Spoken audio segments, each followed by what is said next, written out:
الحمد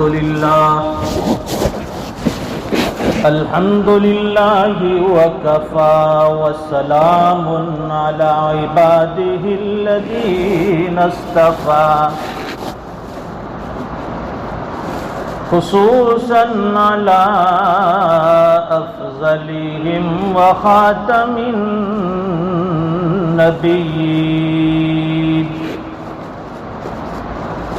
محمد الأمين وعلى آله وصحبه أجمعين أما بعد فأعوذ بالله من الشيطان الرجيم بسم الله الرحمن الرحيم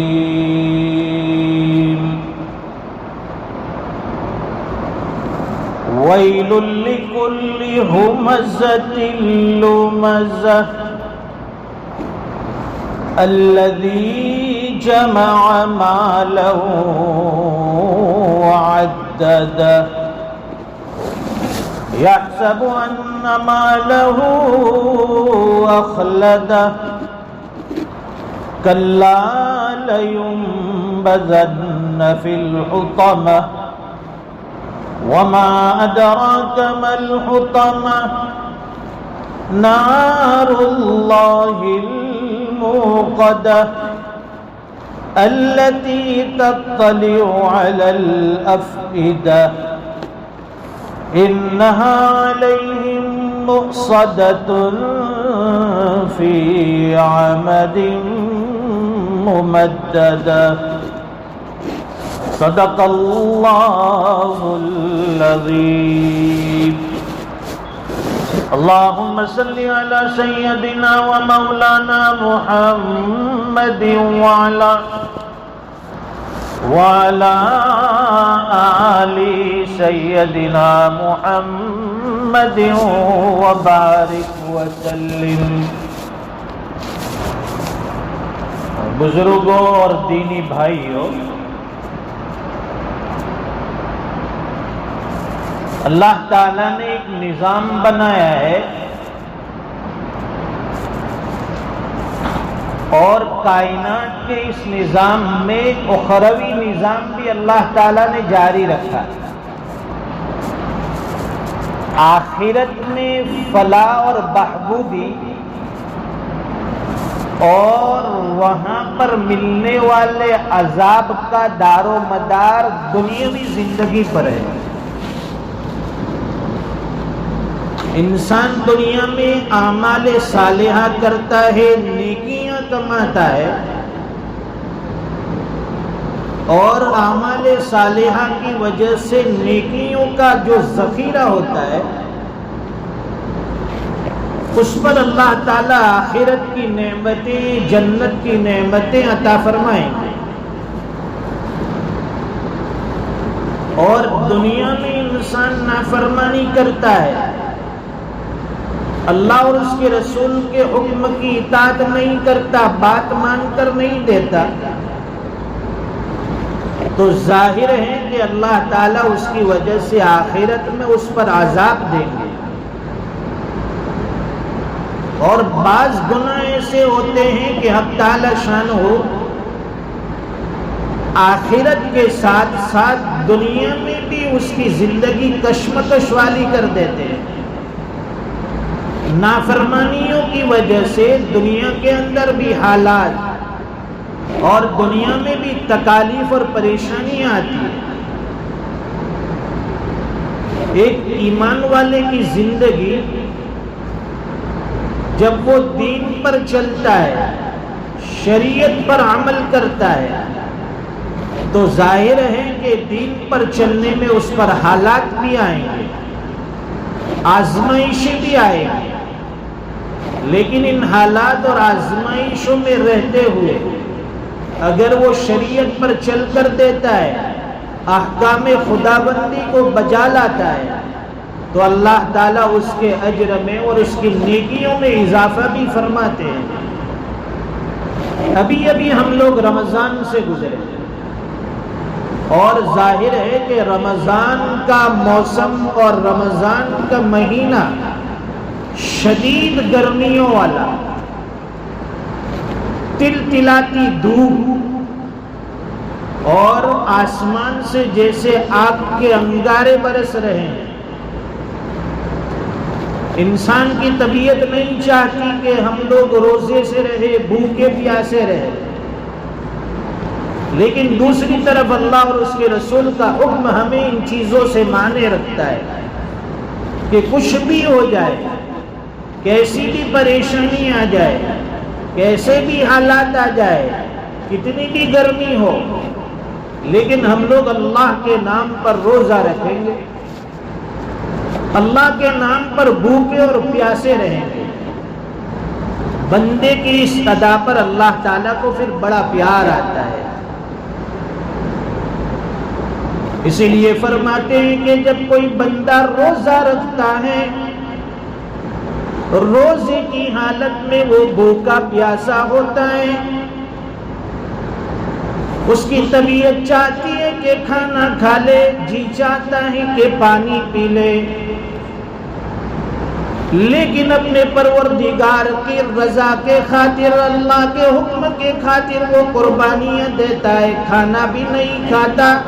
پانی بھی نہیں پیتا، پریشانی اٹھاتا ہے، حالات میں رہتا ہے کہ میرے رب کا حکم آ گیا کہ رمضان آئے گا تو تمہیں روزے رکھنا ہے،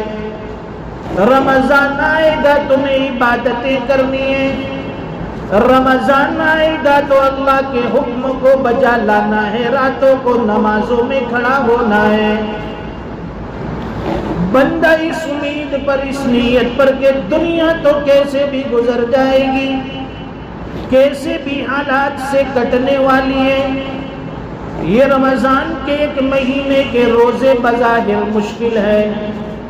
بظاہر دشوار ہیں، لیکن جس کے دل میں اللہ کی عظمت اور محبت ہو، جناب محمد الرسول اللہ صلی اللہ علیہ وسلم کے وعدے پر جس کو یقین ہو، اس کے لیے زندگی میں رمضان کا ایک مہینہ تو کیا، اگر پوری زندگی بھی روزے آ جائے، ایمان والا ڈگمگاتا نہیں ہے، کبھی گھبراتا نہیں۔ ایسی شدت پیاس میں، بھوک میں بندہ روزہ رکھتا ہے، اللہ تعالیٰ اس روزے دار کی ایک دعا دن میں بھی قبول فرماتے ہیں، ایک دعا رات میں قبول فرماتے ہیں۔ جو دعا بھی ہاتھ اٹھا کر مانگتا ہے، اس کے ہاتھ اٹھانے میں دیری ہو سکتی ہے، اللہ کے دینے میں دیری نہیں ہو سکتی۔ جب اب تعالیٰ شان بندے کو نوازنے پر آتے ہیں، اس کی معمولی سی ادا پر بھی اس کے لیے جنت کے فیصلے فرما دیتے ہیں۔ ایک مرتبہ بندہ سبحان اللہ کہتا ہے، اس اخلاص کی برکت سے اللہ تعالیٰ جنت میں ایک ایسا وسیع عریض درخت لگاتے ہیں جس کے سائے میں 100 سال تک اگر کوئی تیز رفتار سواری دوڑتی رہے، وہ سواری دوڑتی جائے گی لیکن اس کا سایہ ختم ہونے والا نہیں۔ اللہ کی طرف سے یہ عطایا ہی، یہ انعامات ہیں اہل ایمان کے لیے۔ رمضان کتنی بھی شدید گرمی میں آ جائے، لیکن ہمارا تو ایمان اور یقین ہے کہ ہمیں اس کا اجر اللہ کے یہاں ملنا ہے۔ بندہ دنیا میں بھوکا پیاسا رہا، کل قیامت کے دن اسی بندے کو اب تعالی شان ہو اپنے حبیب صلی اللہ علیہ وسلم کے ہاتھوں جام کوثر پلائیں گے، حوض کوثر کا پانی پلائیں گے، جس کے پینے کے بعد بندے کو جنت میں جانے تک کبھی پیاس نہیں لگے گی۔ شدید گرمی ہوگی، کوئی انسان اپنی گھٹنوں تک، کوئی گھٹنوں تک، کوئی ناف تک، کوئی گلے تک، بلکہ کوئی پورا پسینے کے اندر ڈوبا ہوگا۔ لیکن جو بندہ دنیا میں اللہ کے حکموں پر بھوکا رہا، اللہ کے حکموں پر پیاسا رہا، اللہ فرماتے ہیں کہ دنیا میں تو نے میرے نام پر پیاس برداشت کی، میرے نام پر تو بھوکا رہا، آج جب تو میرے پاس آیا ہے ہم تجھے ہمارے محبوب صلی اللہ علیہ وسلم کے ہاتھوں ایسا جام پلانے والے ہیں جس کے پینے کے بعد تجھے کبھی پیاس نہیں لگے گی، کبھی تجھے بھوک نہیں لگے گی۔ تو دیکھیے اللہ کا کتنا احسان و کرم ہے۔ سوچتے تھے کہ رمضان آئے گا، گرمی کے روزے بڑے مشکل ہوں گے، لیکن وہ دن بھی گزر گئے اور یہ 1 مہینے کے روزے ہمارے آخرت کے نام اعمال میں جمع ہو گئے۔ اور ہر نیکی کے بارے میں اللہ نے بتایا کہ اگر نماز پڑھو گے تو فلاں نعمت ملے گی، تلاوت قرآن کرو گے تو یہ نعمت دوں گا، اگر فلاں نیکی کرو گے تو یہ نعمت دوں گا۔ لیکن روزے کے بارے میں حق تعالی شانہ نے کسی کو نہیں بتایا کہ کیا دینے والے۔ فرمایا الصوم لی وانا اجزی بہ۔ حق تعالی شانہ نے فرمایا حدیث قدسی میں جناب محمد رسول اللہ صلی اللہ علیہ وسلم فرماتے ہیں کہ اللہ کا ارشاد ہے کہ بندے تو روزہ رکھتا ہے، الصوم لی، تیرا یہ روزہ میرے لیے ہے، وَأَنَا أَجْزِي بِهِ، اور میں خود اس کا بدلہ قیامت کے دن دوں گا۔ کسی کو نہیں بتایا کیا دینے والے۔ اب دنیا کا اگر کوئی امیر ترین انسان کوئی بدلہ دینے والا ہو تو ہمیں امید ہوتی ہے کہ کچھ نہ کچھ اچھا تحفہ اور گفٹ دے گا۔ یہاں تو حق تعالی شانہ فرماتے ہیں کہ میرے اس بندے کے روزے پر میں خود اسے بدلہ دینے والا ہوں۔ اللہ تعالیٰ آخرت میں کتنی نعمتوں سے، کتنی کرامات سے اور کتنی ہماری عزتوں سے ہمیں نوازنے والے ہیں۔ اگر رمضان سے پہلے ایمان والوں کے سامنے یہ فضائل آ جائے، مسلمانوں کے سامنے یہ روزے کے تذکرے ہو جائے، ایک ایک روزے پر کیا ملنا ہے، تو جو بندہ پست ہمت ہوتا ہے، کمزور ہوتا ہے، اللہ تعالیٰ اسے بھی ہمت عطا فرماتے ہیں، اس کے اندر بھی وہ جذبہ پیدا ہو جاتا ہے کہ کچھ بھی ہو جائے ہمیں روزے رکھنے ہیں۔ اس لیے کہ ابتدا میں 1-2 روزے تھوڑے مشکل معلوم ہوتے ہیں، ہمتیں کم ہوتی ہے، لیکن بندہ جب رکھنا شروع کرتا ہے اللہ کی مدد شامل حال ہوتی ہے، پھر وہ رکھتا چلا جاتا ہے، رمضان ختم ہوتا ہے، پھر وہ کہنے لگتا ہے کہ ہائے ہائے ہم تو سوچتے تھے کہ رمضان بڑا مشکل تھا، لیکن یہاں تو رمضان کب آیا اور کب گزر گیا پتہ ہی نہیں چلا۔ جنہوں نے نیکیاں کی اس کا بھی گزر گیا، اور جن لوگوں نے رمضان کو غفلت میں، کوتاہی میں اور ایسے ہی گزار دیا ان کا بھی رمضان گزرا۔ اب اللہ تعالیٰ انعامات کیسے عطا فرمائیں گے اہل ایمان کو وہاں جنت میں؟ وہاں ایک ایک نیکی کے لیے لالے پڑیں گے، ایک ایک نیکی کے لیے انسان پریشان ہوگا۔ اس وقت انشاءاللہ العزیز یہی رمضان کے روزے، یہی راتوں میں تھکے ہارے تراویح اور نماز میں کھڑے ہونا، یہی تلاوت قرآن، یہی اللہ کے راستے میں جان مال کا صدقہ اور خرچ کرنا، یہ ساری نیکیاں انشاءاللہ ہمیں آخرت میں کام آئے گی۔ حق تعالی شانہ ہمیں اعمال صالحہ کی توفیق عطا فرمائے، اور اللہ تعالی ہر قسم کی برائیوں سے، ہر قسم کی نافرمانیوں سے، چھوٹے سے چھوٹے گناہوں سے ہمیں اجتناب اور پرہیز کرنے کی توفیق عطا فرمائے۔ وآخر دعوانا الحمدللہ رب العالمین۔